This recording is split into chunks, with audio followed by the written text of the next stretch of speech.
ఓం శాంతి. ఈరోజు మనమందరం కలిసి ఆత్మ యొక్క ఒక అద్భుతమైన ప్రయాణం గురించి తెలుసుకుందాం. ఇది 5000 సంవత్సరాల సుదీర్ఘ ప్రయాణం. పరమాత్మ మురళిలో చాలా స్పష్టంగా చెప్పిన ఒక విషయముంది. అదేంటంటే, ఒక ఆత్మ ఈ 5000 సంవత్సరాలలో మొత్తం 84 జన్మలు తీసుకుంటుంది. మరి ఇప్పుడు ఈ చివరి జన్మలో తన ఇంటికి అంటే పరమధామానికి తిరిగి వెళ్లడానికి ఎలా సిద్ధమవుతుంది? ఇదే అసలైన ప్రశ్న. ఈ విశ్లేషణలో మనం 6 ముఖ్యమైన విషయాల ద్వారా ఆత్మ యొక్క ఈ అద్భుతమైన ప్రయాణాన్ని అర్థం చేసుకునే ప్రయత్నం చేద్దాం. మొదటగా ఈ శాశ్వతమైన ప్రపంచ నాటకం గురించి చూద్దాం. అంటే ఈ ప్రపంచం ఒక రంగస్థలం లాంటిదనమాట. పరమాత్మ ఏం చెప్తారంటే, ఈ ప్రపంచం ఒక శాశ్వతమైన నాటకం. సరిగ్గా ప్రతి 5000 సంవత్సరాలకు ఇది అచ్చుగుద్దినట్టు మళ్లీ పునరావృతమవుతుంది. ఇందులో ఎలాంటి మార్పూ ఉండదు. ప్రపంచం కొత్తగా మొదలై పాతగా అయిపోయి మళ్లీ కొత్తగా మొదలవుతుంది. మన ఆత్మల పాత్ర కూడా శాశ్వతమైనదే. అది ఎప్పటికీ చెరిగిపోదు. సరే, మరి ఈ నాటకంలో ప్రధాన పాత్రదారులు ఎవరు? ఆత్మ మరియు పరమాత్మ. వాళ్ళిద్దరి గురించి ఇప్పుడు తెలుసుకుందాం. ఇక్కడ మనం ఆత్మకు పరమాత్మకు మధ్య ఉన్న తేడాని గమనించాలి. చూడండి, ఆత్మ ఒక చిన్న నక్షత్రంలాంటి చైతన్య స్వరూపం. ఈ నాటకంలో ఒక నటుడు. కానీ పరమాత్మ, ఆయన నిరాకారుడు. ఈ నాటకానికి డైరెక్టర్. ఆత్మ 84 జన్మలు తీసుకుంటూ పుణ్యం పాపం చేస్తూ అపవిత్రంగా అవుతుంది.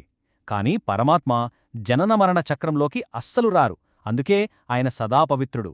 మనల్ని పవిత్రంగా చేయడానికి మాత్రమే ఈ సృష్టిలోకి వస్తారు.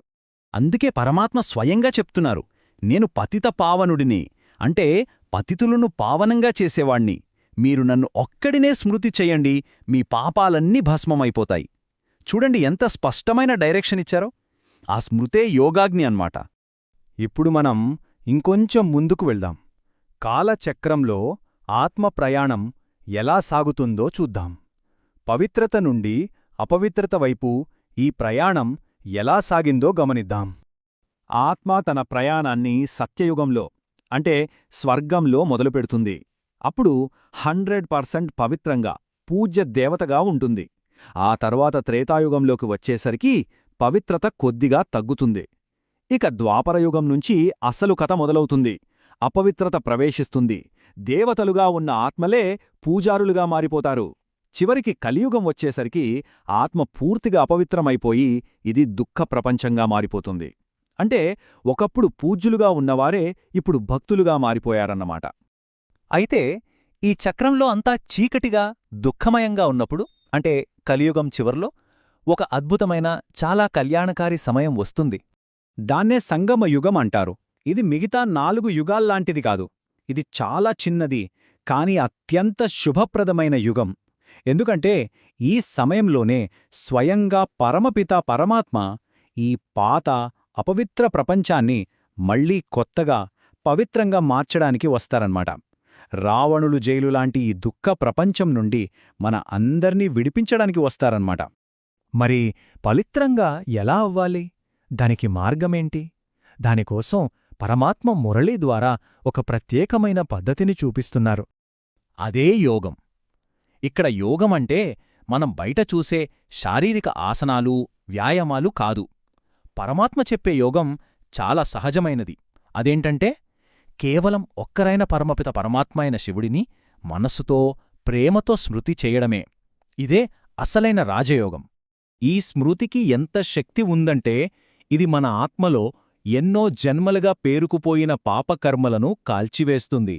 మన అసలైన దైవీ స్వభావాన్ని మళ్లీ మేల్కొల్పుతుంది. అంతేకాదు, భవిష్యత్తులో స్వర్గరాజ్య వారసత్వాన్ని కూడా అందిస్తుంది. అంత శక్తివంతమైనది ఈ యోగాగ్ని. సరే, ఇలా పవిత్రంగా అయ్యాక ఆత్మ యొక్క అంతిమ గమ్యమేంటి? ఎక్కడికి వెళ్తుంది? ఈ తిరుగు ప్రయాణంలో 2 దశలుంటాయి. మొదట పాపకర్మలన్నీ భస్మమయ్యాక ఆత్మలన్నీ తమ సొంత ఇంటికి అంటే శాంతిధామానికి తిరిగి వెళ్తాయి. అది మన అసలైన నిరాకారి ప్రపంచం. ఆ తర్వాత అక్కడి నుండి మళ్లీ కొత్త ప్రపంచంలోకి అంటే సత్యయుగంలోకి, సుఖధామంలోకి దేవతలుగా జన్మ తీసుకోవడానికి వస్తాయి. అదే స్వర్గ వారసత్వం. ఈ మొత్తం నాటకం సత్యుగం నుండి మొదలై కలియుగం వరకు వచ్చి మళ్లీ సత్యుగానికి మారడం ఈ మొత్తం చక్రం సరిగ్గా 5000 సంవత్సరాలు పడుతుంది. ఇది ప్రతి 5000 ఏళ్లకు పునరావృతమవుతూనే ఉంటుంది. మురళిలో పరమాత్మ చెప్పినట్టు ఈ 5000 సంవత్సరాల నాటకం అచ్చుగుద్దినట్టు మళ్లీ రిపీట్ అవుతుంది, ప్రతీదీ పునరావృతమవుతుంది. మరి అలాంటప్పుడు మన ఆత్మపాత్ర ఎలా ఉండాలి? ఈ నాటకం శాశ్వతమైనది, మార్పులేనిదే అయితే మనం మార్చుకోగలిగిందేంటి? కేవలం ఈ చివరి జన్మలో, ఈ పరివర్తనా సమయంలో మనం పోషించే పాత్ర మాత్రమే.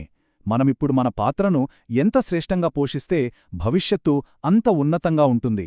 దీని గురించే మనం ఆలోచించాలి.